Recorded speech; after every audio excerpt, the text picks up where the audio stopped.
Boa tarde. Hoje é quinta-feira, 19 de maio, e o Senado Notícias está no ar. A Comissão de Educação aprovou hoje projeto que inclui o nome de Zilda Arnes no livro dos Heróis e Heroínas da Pátria. A médica, pediatra e sanitarista Zilda Arnes foi a criadora da Pastoral da Criança, programa vinculado à CNBB, reconhecido internacionalmente e fundamental na redução da mortalidade infantil. A pastoral está presente em praticamente todos os municípios brasileiros e em mais de 20 países, onde uma rede de voluntários acompanha o desenvolvimento integral de crianças de 0 a 6 anos e também as mães. Indicada 3 vezes ao Prêmio Nobel da Paz, Zilda Arnes foi a criadora também da Pastoral do Idoso.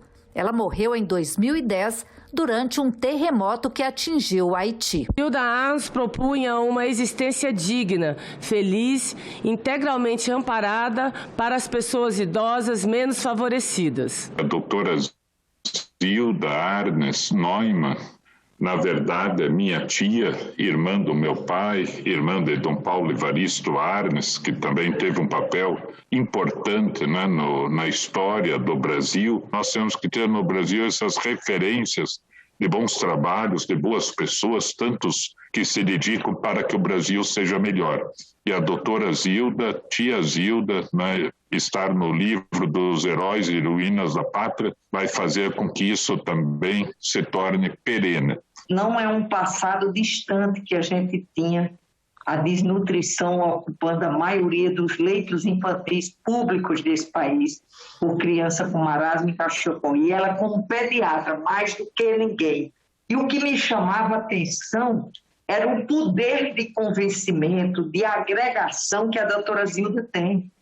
Se conversar com a Pastoral da Criança até hoje, eles têm um respeito e seguiu aquilo ali, salvou muitas crianças, quando a gente ainda não tinha esse calendário de vacina maravilhoso, completo. E esse é um projeto para mim que me enche de orgulho. Zilda Arnes, eu diria que é uma heroína da humanidade. E o Flávio Arnes, no longo da sua história, inclusive, nos ajudou para que ela desse fazer depoimento na Comissão de Direitos Humanos, fazendo o magnífico trabalho que ela fez no Brasil e no mundo. Intercâmbio facilitado com países estrangeiros para jovens empresas nacionais e a adoção de transportes alternativos com o objetivo de reduzir a poluição do ar. Esses foram alguns dos projetos que ocuparam a pauta da Comissão de Ciência e Tecnologia. De um lado, os combustíveis fósseis, que prejudicam a qualidade do ar e de peso cada vez maior no bolso dos usuários de transportes. Do outro, a tendência mundial de adoção aos veículos movidos à eletricidade. Pela proposta da senadora Leila Barros, uma parcela das renúncias fiscais previstas no programa Rota 2030 será aplicada em desenvolvimento de tecnologia de veículos automotores de propulsão exclusivamente elétrica. Já o projeto do senador Irajá Abreu visa incentivar o intercâmbio de empresas e startup com outros países, liberando do pagamento de taxas de emissão do passaporte os empreendedores de faturamento mensal inferior ao limite dos microempreendedores individuais nos 6 meses anteriores à solicitação. Como a matéria será avaliada posteriormente pela CAI, concentraremos nossa análise essencialmente aos aspectos tecnológicos e de inovação. Inicialmente, lembramos que é dever do Estado promover e incentivar a inovação. O projeto do senador Irajá está em consonância com esse dever ao buscar maneiras de se estimular iniciativas inovadoras. Nos últimos anos, temos visto inúmeras tentativas de se criar um ambiente propício ao surgimento de startups. Após a leitura do parecer favorável do senador Rodrigo Cunha, o projeto das startups foi aprovado pelos senadores e segue para avaliação em caráter terminativo pela Comissão de Assuntos Econômicos. Rodrigo Cunha também relatou a proposta relativa à eletromobilidade, a qual acrescentou emendas e foi aprovada pelos parlamentares. Na abertura dos trabalhos, o senador Jean Paul Prats foi eleito por aclamação para vice-presidente da Comissão de Ciência e Tecnologia. É uma grande honra. Eu quero agradecer também aos colegas Fabiano Contarato, Daniela Ribeiro, que estão aqui online, Rose de Freitas, os demais colegas de Comissão de Ciência, Tecnologia, Inovação, Comunicação e Informática, por assumir esse relevante posto. Nós temos aqui, Rodrigo, essa responsabilidade de tratar principalmente do futuro. Ao tratar do futuro, acessar também, resgatar o presente da justiça social, da universalidade dos serviços e dos benefícios que a tecnologia pode trazer. Foi publicada hoje no Diário Oficial da União a sanção sem vetos da lei que garante o Auxílio Brasil permanente de R$ 400. O texto foi aprovado pelo Senado no dia 4 de maio. O plenário aprovou nesta quarta-feira o projeto que aumenta a pena de reclusão para injúria racial em eventos esportivos e humorísticos. O projeto original tratava de injúria racial em locais públicos ou privados de uso coletivo.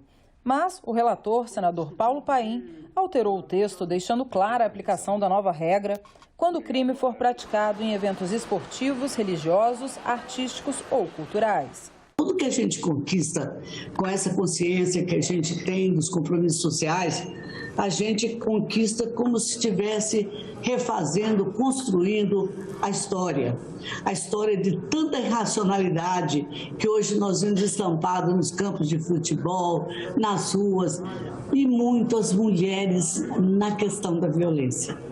O enfrentamento do combate ao racismo é uma coisa essencial a gente fazer. Então, com leis rigorosas, melhora. Não é tudo, porque a gente tem esse racismo enraizado. O PL atribui pena de reclusão de 2 a 5 anos e multa. Atualmente, a pena de reclusão é de 1 a 3 anos e multa. Poderá haver acréscimo de 1/3 a metade da pena quando for praticada por funcionário público no exercício da função ou quando tiver objetivo de descontração, recreação ou diversão. Trata-se da circulação de imagens derrogatórias que expressam desprezo por minorias raciais na forma de humor, de modo a comprometer o status cultural, o status material dos membros desse grupo, para dar resposta a essa violência psicológica que contribui para gerar a baixa estima em crianças, jovens. Propõe-se o racismo retroativo como causa de aumento dos crimes de racismo. Isso tem que acabar. Isso tem que ser página virada. E nós temos que fazer a nossa parte para que situações como essa possam não ficar tão frequentes como estão.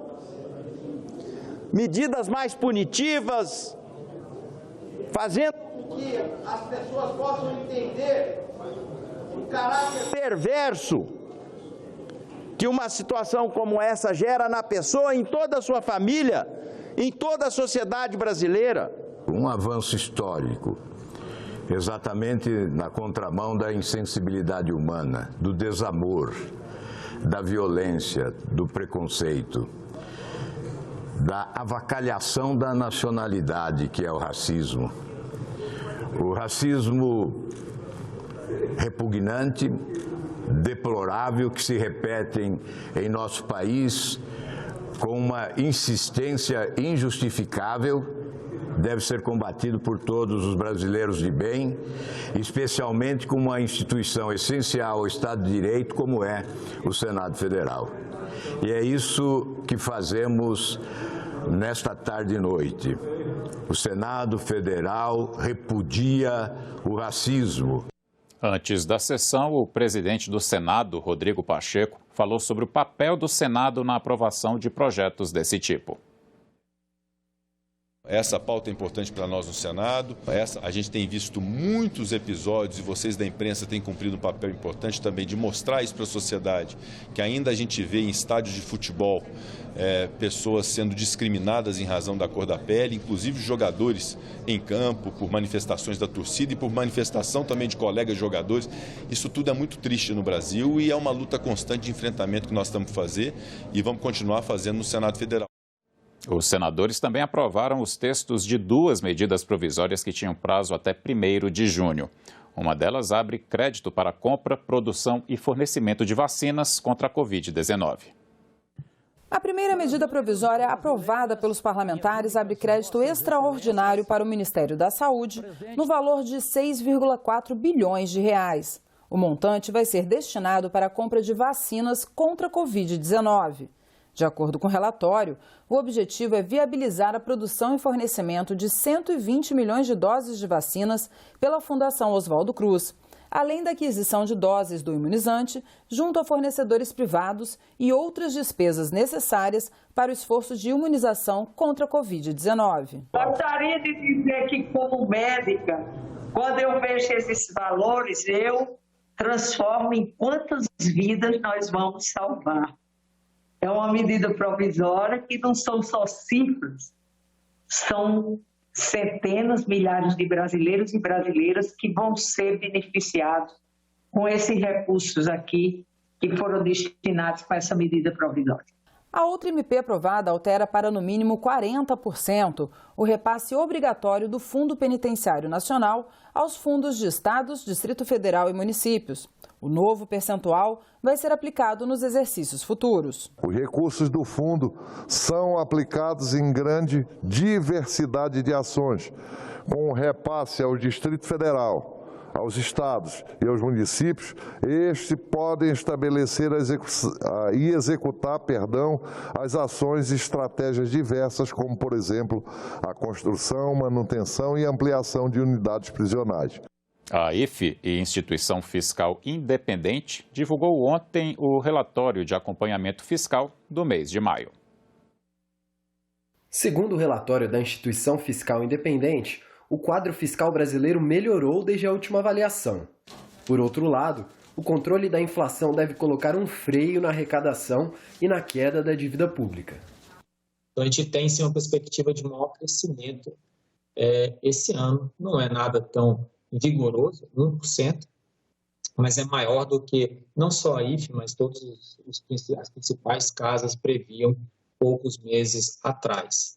O desempenho positivo da atividade fiscal no começo de 2022 e o efeito de medidas como a liberação do FGTS sobre o consumo das famílias elevaram a projeção de crescimento do PIB de 0,5% para 1% em 2022.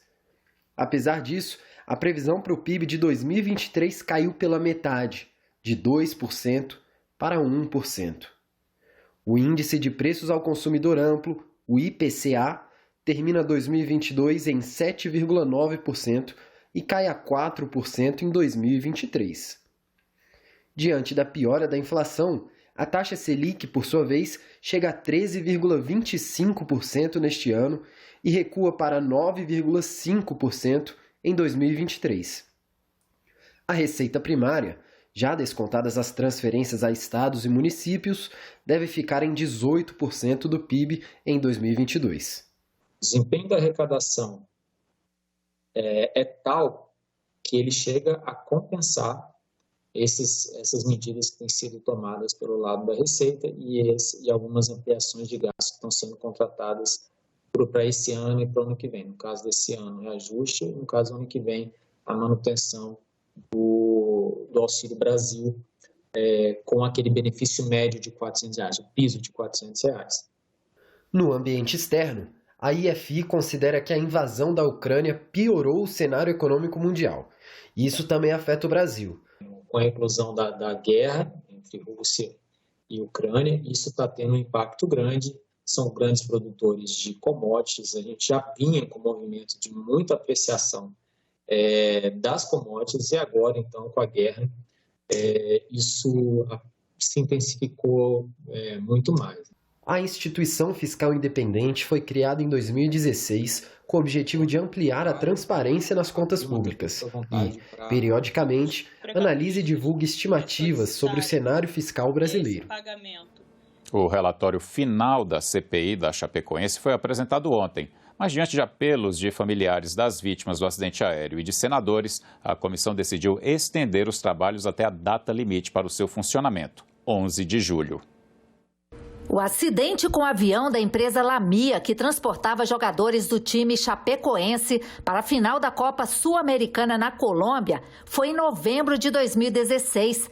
Das 77 pessoas a bordo, 71 morreram, entre atletas, dirigentes do time, jornalistas e funcionários.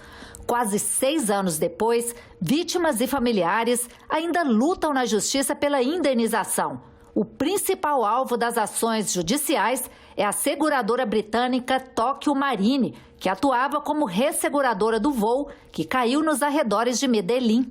A CPI não conseguiu ouvir nenhum representante da empresa, mas a Associação de Familiares das Vítimas se reuniu com o advogado da Tokio Marine no início de abril.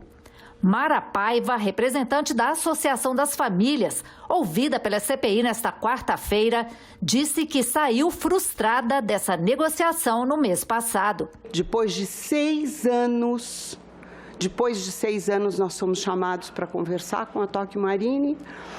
Qual não foi a nossa surpresa? Mais do mesmo. Eles nos disseram, olha, estamos muito consternados com a situação de vocês.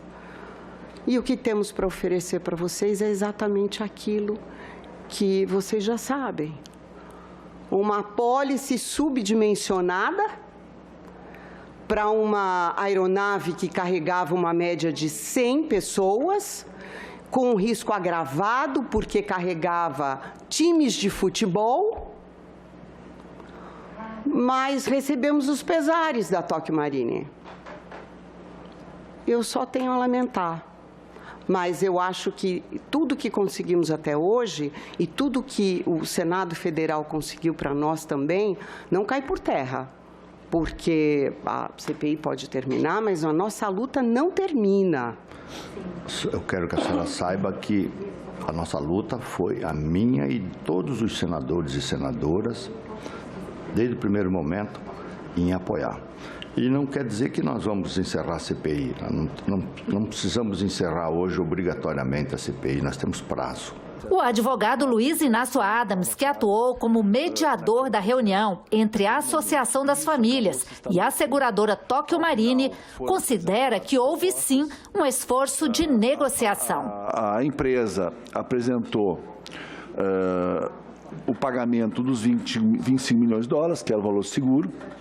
As famílias rejeitaram, após muita discussão, durante os 2 dias, rejeitaram a proposta, entendendo que ela estava aquém do que ela tinha expectativa, e propuseram uma contraproposta de 150 milhões de dólares, tendo por premissa, basicamente, a própria ação que estava nos Estados Unidos. Nós estamos ainda naquela fase de aproximação, de chegar a um alinhamento comum desse entendimento. Infelizmente, esses alinhamentos eles não são imediatos. Ele passa por um processo de continuidade de conversa. O relator da CPI, senador Isalci Lucas, já fez um relatório sobre os trabalhos da comissão e apresentou aos senadores algumas evidências apontadas no relatório.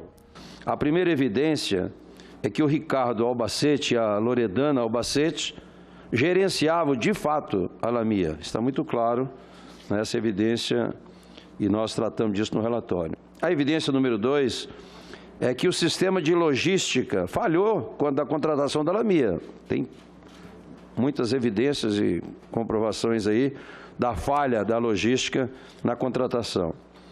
A expectativa era de que a CPI encerrasse os trabalhos após a votação desse relatório, mas diante da possibilidade apresentada pelo advogado de avanço nas negociações e dos apelos feitos por vários senadores, o relator e o presidente da comissão, senador Jorginho Melo, acataram as sugestões para continuar as atividades. Eu vim aqui para fazer esse apelo, eu acho que eu me sinto extremamente contemplada com a fala de todos vocês.